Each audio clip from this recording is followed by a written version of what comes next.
Hello everyone! In this video, I'm going to show you how to change vehicle on DoorDash.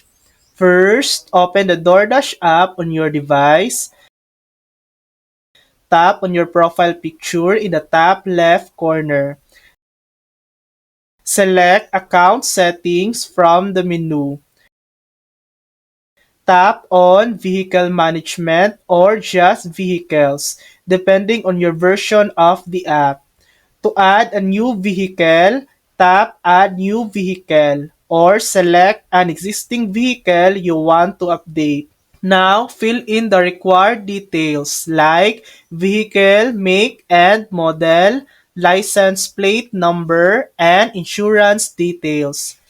Once you've completed the form, review everything, then tap Add Vehicle to save your changes. And that's it. That's how to change vehicle on DoorDash. Thanks for watching. If this video helped you, please like and subscribe for more helpful tutorials.